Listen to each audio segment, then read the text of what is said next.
My name is Danielle, and I'm the mother of Gavin. My son would be turning 8 years old this week on the 20th. My son died a preventable death, and he was crowdsourced all over Facebook. I would like to share with you how our story went viral and why I share our story so publicly and have been for years. It all started when my midwife, Christy Collins, decided to go to Jan Trenton, who is part of a magazine called Midwifery Today, to ask her to share our information publicly, to ask what to do. There were red flags that Gavin needed help. So instead of Christy sending us to a hospital or a doctor or somewhere to actually get real medical treatment, she decided to go to Facebook and ask midwives all over the US and all over the world what to do.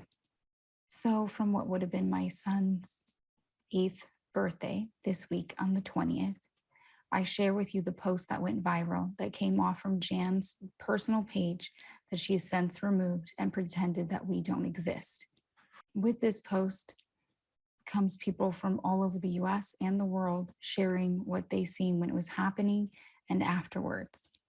I'm going to be sharing different parts of what happened with surrounding with this post, and then how it goes on to afterwards, what my midwife did while we were in the hospital, all the different things that was going on and being said all the way around us that we had no idea was happening. I'm going to be sharing over a period of time different videos from different perspectives and different people and different pieces that make our story come together. Please watch and share to help us stop the crowdsourcing of misinformation that leads to baby deaths all over the world. What would you do? Primip with accurate dates within a few days who has reassuring non-stress test at 42.1 weeks, as well as reassuring placenta and baby and biophysical profile, but absolutely zero fluid seen. 42.2, redo of biophysical profile, and again, mom has hydrated well, but no fluid seen. Baby's kidneys visualized and normal, and baby's bladder contained normal amount of urine. We're in a state with full autonomy for midwives and no transfer of care regulations past 42 weeks. Absolutely no fluid seen. What do we truly feel are the risks compared to a woman whose water has been broken? And so baby/cord has no cushion there either. Cord compression only, true possibility of placenta being done, although it looks good. Can anyone share stories, opinions? Technology isn't perfect, and I like Gloria LeMay's visualization of a glass tub above you. How much water will you actually see below someone in a bathtub? But my hands feel nothing but baby, who again is doing well and recovers well after sporadic contractions. Mom feels everything is fine and wants to leave things alone. All of us know how we actually all met was because of that post by Jan. Yeah. Jan posting the "what would you do" post is how a lot of us even connected, or how I actually figured out even what happened to my son, because my midwife didn't tell me anything. So I wanted to ask you, because I know that you pretty much seen it live of when it was going on, right? Yeah, the post, which was published by Jan Tritten, I hope I'm pronouncing her name right. In any case, I don't care. She was one of the high flyers in the midwifery world at the time. She was the owner and the editor of Midwifery Today, which was like a magazine. And this was published, I think, on her personal page or on Midwifery Today page. I'm not sure which one now.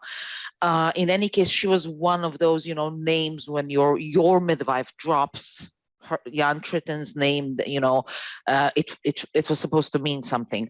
So she was one of those Ina May Gaskin generation kind of natural midwife gurus that everyone turned to for advice.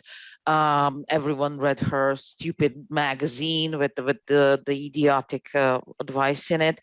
And she was on her page posting these kind of things that these fake midwives sent her. At the time, I had a friend who is a doula. Currently, she's a Hungarian who spent time in the United States. Actually, she has a degree in psychology, so she studied clinical psychology here in Hungary, then went to the US, started training for a CPM, but for some reason, she dropped out. I never asked her directly.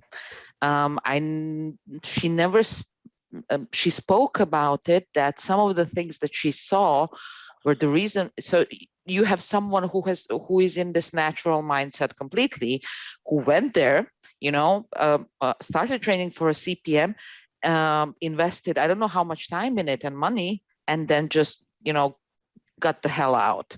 And because I appreciate her as a person very much, I think that the things that she may have experienced or seen must have been so horrible that it drove her from pursuing something that she dreamed about, basically. So then she went and became a doula. She became licensed lactation consultant on top of her practice as a therapist here in Hungary. So that's how I was connected to her. So she was fully immersed in this natural childbirth world. In her groups, in her support groups, there were people having unassisted births and everything, but she was staying away from most of it for the most part. Anyhow, back in those days, Facebook had this thing where when your friend likes a post, or when your friend does something on one of the pages that they are following, it pops up in your news feed. And that's how that post, where Jan Tritton posted the question from your midwife Christy, ended up on my screen. And at the time, I clicked on it. So I was someone who did not even know that whole world existed. Look, I've just had my kids kind of, I had my OBs. I went to an OB. I had kids in hospital. I never questioned the authority or I never questioned the trust I had in my doctors. And I'm someone who is coming from a place where personally my family experienced the worst of the doctors you can see in the world. Corruption being so rampant that the OB who is on duty that night just has 10 people who they are supposed to check, okay, and they only check the 3 people who are bribing him on the side. Yeah. So I'm even with that, I had personal luck, or I don't know what, that my doctors were the people that I managed to trust as people, and then I trusted their medical opinion. So when they said we're doing this, I was like, okay, we're doing this, okay, because in a system where so many people and doctors lack integrity, you have to trust the person so that you can trust their medical opinion. But on top of that, the natural home birth, doulas, midwives, whatever, it was never on my radar. I never had any interest in that. I never had any, I never pursued any social media about it or something. It was just that she liked it. And I don't know why, I would click. Maybe I was bored that day or something. I clicked and I saw the post. And at the moment when I saw that post, there were people in the comments coming. So you read this post, which is like, what would you do? Like, some things that I had no idea what they meant or what it was about the primopara or no amniotic fluid or what. But what caught my attention was people in the comments. So there was like these tons of comments like, I don't know, drink lots of water, relax or whatever. But the 2 or 3 comments that I saw that were saying, no, this is absolutely dangerous. This person must go to the hospital now. I react to, I don't know why, I react to how people word things. And I think how we speak tells, the words we use, even if we are just typing on the social media, the words can convey what is going on in our mind. And those words in those couple of comments that were saying, no, that she has to go to the hospital now, and then everyone laughing at those comments, it struck me. I could sense that those people who were leaving those go to hospital now comments were people who were in utter state of panic, people who were trying to send the message, this is life or death kind of situation. And then I followed the post until, because it was just so intense. I don't know, I cannot explain it, but I could see the urging in those few comments, and then to see people laughing at them or being deleted and everything. And then the story started unfolding. And by the time when Jan Tritten published the thing, oh, well, sorry, the baby died.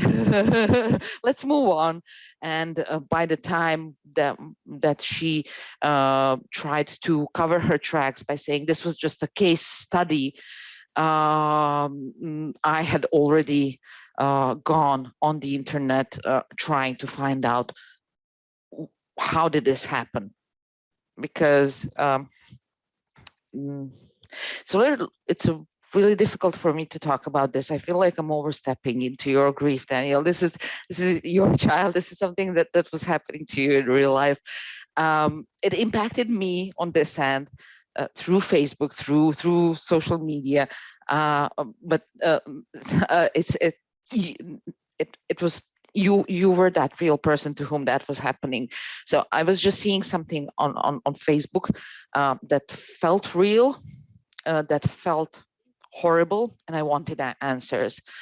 And I've been here since looking for answers. Why and how is Facebook allowed to kill babies?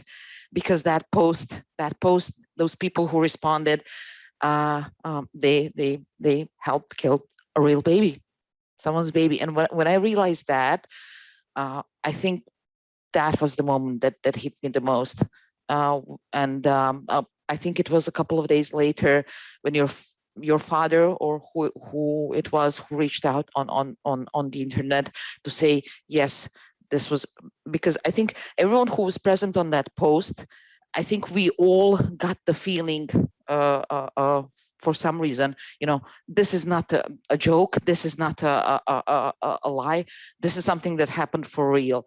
But a couple of days later, when your father, and again, it was his words, how he worded it, how he was speaking, and confirming my worst fear at that time, because I spent those days trying to convince myself it's the internet. Okay, Yugoslavia, you're overreacting. A lot of things happen just on the internet, but they don't happen in real life.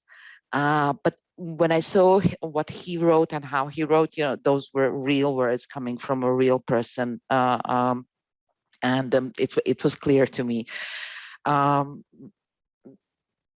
That post and that thing that happened changed me, affected me profoundly. So it's, I don't know. I'm not the same person. I had pursued other hobbies. I had time for other things besides my work and kids. But since then, my free time, my spare time, my online thing that I do was first chasing those killers online and chasing them away from people as much as we could. And then from that evolved into the safe sleep. So I was forever changed that day. I know that that's nothing compared to you guys.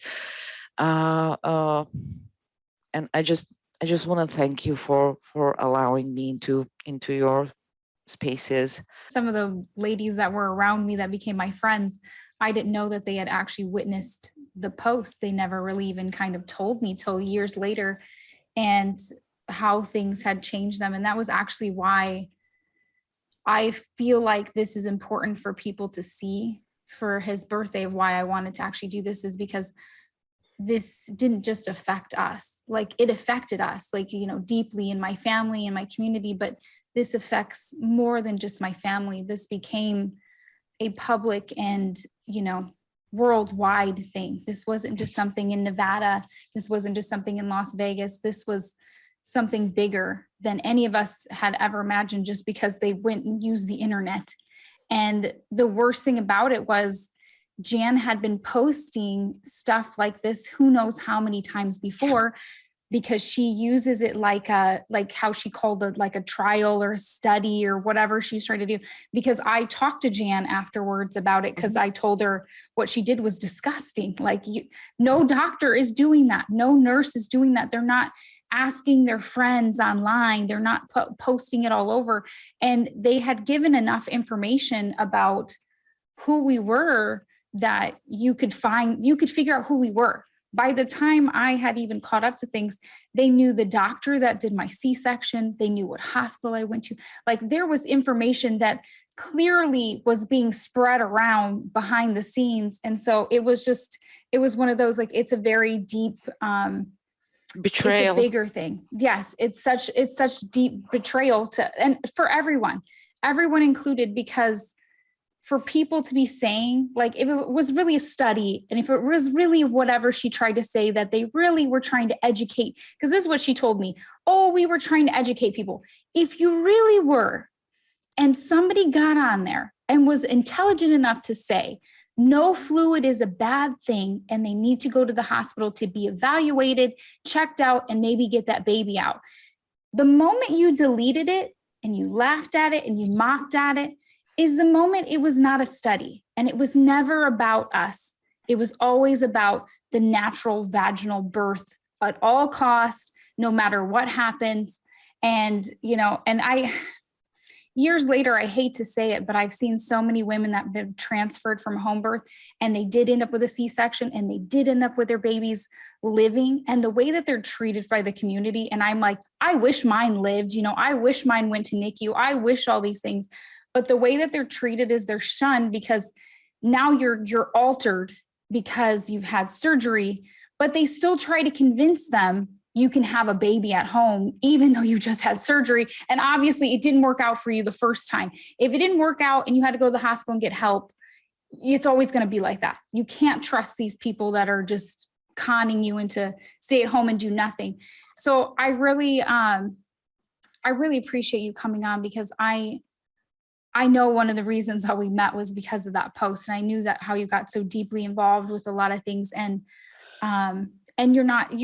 you're honestly, you don't take away from any of our grief. You are like part of our family. I consider people like part of my family that have been through, on like the worst days of our life, the worst moments of our life. Like, we didn't even see it until after it was already done with. And without people, thankfully, screenshotting and, you know, getting stuff, I would have never known what happened to Gavin without people actually saying what happened. And we need to know. So because of you and other people, like, you guys kept it going and kept the fight going. So I really do appreciate, like, and yes, my grief with my son, I think it's everybody's grief. And I know that might sound like a little bit weird, but I think so many people witnessed live time of what happened, that he became a part of everyone else. And, you know, and in part of that, like my dad, because my dad did ask to go online and all that, my dad was like, part of it is that is his legacy, is that he has touched so many lives, you know, because we met so many people overseas. And yeah, and so that, like, so really you're not taking anything away, you're actually kind of giving us something back.